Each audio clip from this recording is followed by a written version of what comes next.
தமிழ் வணக்கம். ஐரோப்பாவில் அமெரிக்க அதிபரினுடைய மேக்கா அணியினுடைய புகழை பாடுவோருக்கு 30 மில்லியன் அமெரிக்க டாலர்களை அமெரிக்க அதிபர் உடனடியாக ஒதுக்குவதாகவும் வரும் 2-3 மாதங்களுக்கு உள்ளாக இவர்களுக்கு இந்த பணம் வழங்கப்படும் என்றும் அமெரிக்க அதிபர் அறிவித்திருக்கின்றார். இவர்கள் செய்ய வேண்டிய வேலை என்ன? டொனால்ட் ட்ரம்பினுடைய கொள்கைகளாகிய ட்ரம்ப் இசத்தை ஐரோப்பாவில் பரப்பி அமெரிக்காவினுடைய எடுப்பார் கைப்பிள்ளையாக ஐரோப்பாவை மாற்ற வேண்டியது இவர்களுடைய கடமையாகும். இதற்காக இந்த பணம் ஒதுக்கப்படுகின்றது. டொனால்ட் ட்ரம்ப் கையில் எடுத்திருக்கின்ற பழமைவாத கற்பனை கதைகளை கொண்ட விடயங்களை சரி என்று பேசுவது, அமெரிக்க அதிபரினுடைய மத கடும்போக்கு வாதத்தை சரி என்று பேசுவது, அவர் குடியேற்றவாதிகளுக்கு எதிரான எதிர்த்துவேச கருத்துக்களை கூறுவது சரிதான் என்று பேசுவது, டொனால்ட் ட்ரம்பினுடைய கொள்கைகளை ஆதரிப்பதன் மூலமாக ஐரோப்பாவில் அமெரிக்காவினுடைய டொனால்ட் ட்ரம்பினுடைய கொள்கைகளையும் புகழையும் நிலைநிறுத்துவதற்கு இந்த சங்கங்களுக்கும் அரசியல் கட்சிகளுக்கும் இப்பணம் பிரித்தளிக்கப்பட இருக்கின்றது. 2-3 மாதங்களுக்கு உள் பாவனைப்படுத்தி இந்த பிரச்சாரங்களை ஏற்படுத்த வேண்டும். இதை செய்ய போவது யார்? பிரான்சில் இருக்கின்ற பிரான்சிய சிந்தனை பிரிவு என்று ஒன்று இருக்கின்றது. இது டொனால்ட் ட்ரம்ப் செய்வதே சரி என்று புகழ் பாடிக்கொண்டிருக்கின்றது. இரண்டாவதாக பிரிட்டனினுடைய பாராளுமன்றத்தில் ஒரு குழு இருக்கின்றது.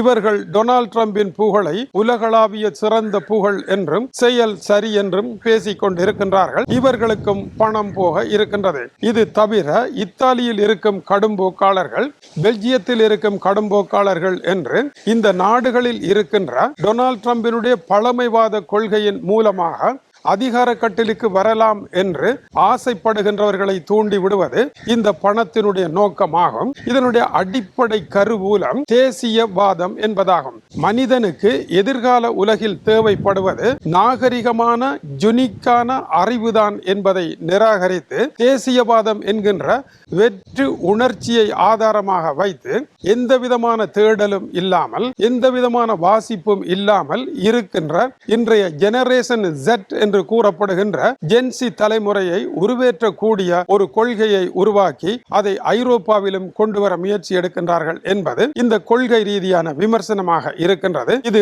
ஐரோப்பாவிற்கும் அமெரிக்காவிற்கும் இடையே இப்போது இருக்கின்ற முருகலானது பாகம் ஒன்றாக இருக்கின்றது. இனி வருகின்றது அடுத்த பெரும் மோதல். ஐரோப்பிய அரசியலுக்கு உள்ளேயே அமெரிக்கா பணத்தை ஒதுக்குவது 2ஆம் கட்ட மோதலாக இருக்கின்றது. இந்த மோதல் மிகப்பெரிய ராஜதந்திர வெடிப்புகளை ஏற்படுத்த போகின்றது. உதாரணமாக இதற்கு ஆதரவாக ஹங்கேரியில் இருக்கின்ற விக்டர் ஓர்பான் ஐரோப்பிய ஒன்றியத்தில் அங்கத்துவம் பெற்றும் கூட அவர் அமெரிக்க அதிபரனுடைய விசுவாசியாக இருந்தார். இது ஒரு விடயம். இரண்டாவது, இப்போதைய இத்தாலிய பிரதமர் ஜியோர்ஜியா மெலனி இருந்தார். அவர் இப்பொழுது மெல்லென பின்வாங்கிவிட்டார். ஜெர்மனியில் AFD கட்சியை அழைத்து ஜெர்மனியில் உள்ள மிக கடும்போக்காளர்களாகிய AFD கட்சியை ஜெர்மனியில் இருக்கின்ற அமெரிக்க தூதராலயம் நேரடியாக அழைத்து அவர்களுக்கு ஆலோசனைகளை வழங்கி தேர்தலில் வெற்றி பெற ஆசீர்வாதமும் வழங்கியது. இப்படி கடும்போக்காளர்களை பயன்படுத்துவதன் மூலமாக டொனால்ட் ட்ரம்பிசத்தை கொண்டு வருவதற்கான இந்த முயற்சி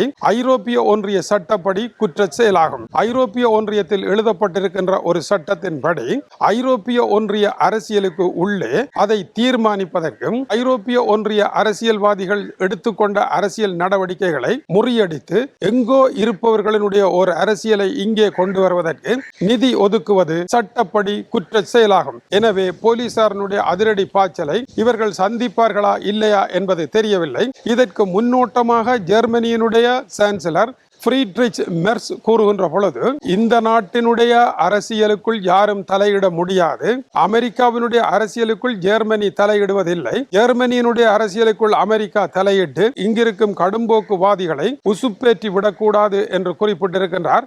இது குறித்து டென்மார்க்கினுடைய கோபன்ஹேகன் பல்கலைக்கழகத்தை சேர்ந்த ஐரோப்பிய விவகார அரசியல் நிபுணர் மார்வின் விண்ட் கூறுகின்ற பொழுது அமெரிக்காவினுடைய இந்த செயலானது அடுத்த கட்டமாக புதிய புயலை கிளப்ப போகின்றது. இதில் எந்த புதுமையும் கிடையாது. மிக பழைய பிற்போக்குவாதத்தனமான ஒரு கொள்கையாகும். அமெரிக்கா இன்று மட்டும் அல்ல, இரண்டாவது உலக மகா யுத்தம் முடிந்த கையோடு ஐரோப்பாவில் தன்னுடைய கொள்கைகளை பரப்புவதற்கு பெருந்தொகையான பணத்தை வழங்கியது என்பது உண்மைதான். ஆனால் அந்த பணம் ஒரு நேர் வழியில் இருந்தது. ஐரோப்பாவில் ஜனநாயக நிறுவனங்களை வளர்க்கவும், ஜனநாயக சக்திகள் முன்னோங்கவும், ஜனநாயகத்தின் வெற்றிக்காகவும் சோவியத் ரஷ்யாவில் இருந்து வருகின்ற ரஷ்ய கம்யூனிச வாதத்தை தோற்கடிப்பதற்குமான ஒரு நிதியாக இருந்த பொழுது அது ஐரோப்பாவினுடைய இன்றைய வளர்ச்சிக்கு காரணமாக அமைந்தது. ஆனால் இன்று டொனால்ட் ட்ரம்ப் ஒதுக்கி இருக்கின்ற பணம், இன்று ஐரோப்பா ஜனநாயக ரீதியாக அடைந்திருக்கின்ற வளர்ச்சி, பல கட்சிகளினுடைய ஆட்சி, ஒவ்வொரு சிறிய சிறிய கட்சிகளினுடைய கொள்கைகளையும் இணைத்து கூட்டாட்சிகளை உருவாக்குகின்ற ஆட்சி முறையானது அமெரிக்காவிற்கு முரண்பாடானதாக இருக்கின்றது. அமெரிக்காவில் வெறுமனவே ரிப்பப்ளிகன் டெமோக்ராட் என்கின்ற இரண்டு கட்சிகள் தான் ஆட்சியை செய்து கொண்டிருக்கின்றார்கள். இங்கு எல்லோருக்கும் உரிமை இருக்கின்றது. இந்த ஜனநாயகத்தை சிதைவடைய செய்வதற்கு அமெரிக்க நிதி வருகின்றது. இது முன்னைய காலத்தை போல நல்ல நிதி அல்ல. இது ஐரோப்பாவினுடைய ஜனநாயக விழுமியங்களையும் ஜனநாயக இன்ஸ்டிடியூட்களையும் அழிப்பதன் மூலமாக அமெரிக்க ஆதரவை வளர்ப்பதற்காக இந்த நிதி வருகின்றது. இது தவறான நிதிதான் என்று அவர் தெளிவாக சுட்டிக்காட்டுகின்றார். இதே வேலையைத்தான் இப்பொழுது ரஷ்யா செய்கின்றது.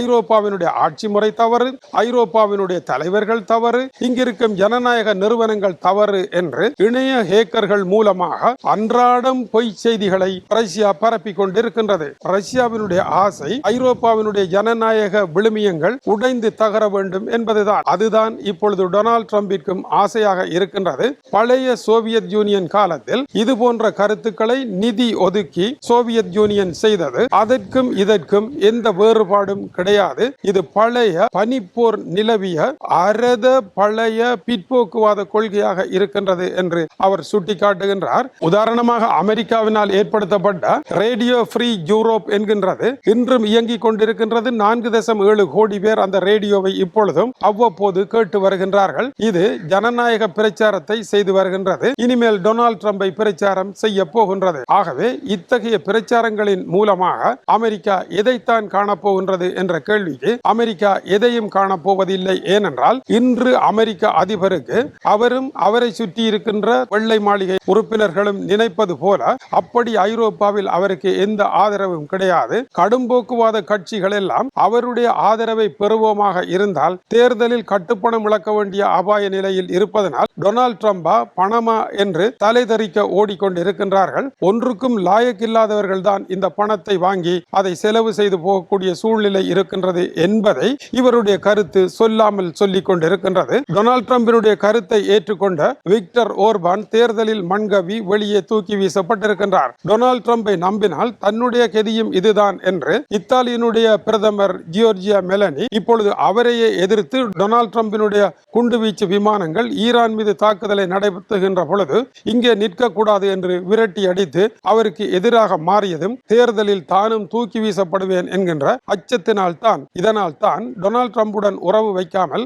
எல்லோரும் ஓடிக்கொண்டு இருக்கின்றார்கள். அப்படியான ஒரு இடத்தில் இந்த பணத்தை ஒதுக்குவதனால் ஐரோப்பாவில் எந்த புரட்சியையும் டொனால்ட் ட்ரம்பினால் ஏற்படுத்திவிட முடியாது. ஆனால் இந்த செயலானது அடிப்படையில் ஜனநாயக விரோதமானது, தவறானது. ஐரோப்பிய வாக்காளர்கள் நமக்கு இந்த கட்சி தான் வேண்டும் என்று அவர்கள் வாக்களித்து கட்சிகளை தேர்வு செய்கிறார்கள். அது ஜனநாயகம். அதிலிருந்து மாறுபட்டு ஐரோப்பாவுடன் சம்பந்தமில்லாத டொனால்ட் ட்ரம்பினுடைய கொள்கைகளையும் கடும்போக்கு வாதங்களையும் இங்கு கொண்டு வந்து ஐரோப்பிய கட்சிகளுக்கு எதிராக ஒரு தேர்தல் பிரச்சாரம் செய்து அதற்காக நிதியை ஒதுக்குவது இந்த நாட்டு மக்களினுடைய வாக்களிக்கும் உரிமையின் ஜனநாயகத்தின் மீது அமெரிக்கா கொண்டிருக்கின்ற தவறான பார்வையும் மட்டமான சிந்தனையுமாக இருக்கின்றது. இதை ஏற்க முடியாது. அமெரிக்கா ஐரோப்பா இடையேயான இரண்டாவது கட்ட போரினுடைய பிரகடனமாக இது இருப்பதாக அவர் குறிப்பிடுகின்றார். இவ்வாறு விவகாரங்கள் மிக பாரதூரமான அலைவரிசையாக ஓடிக்கொண்டிருக்கின்றன. இது மட்டும் தானா? இன்னமும் இருக்கின்றது சாமி. தொடர்ந்து இணைந்திருங்கள். இது டியூப் தமிழினுடைய உலக செய்திகளுக்காக இலங்கை வடபுலம் யாழ்ப்பாணத்தில் இருந்து கீசே துறை. வணக்கம் உறவுகளே.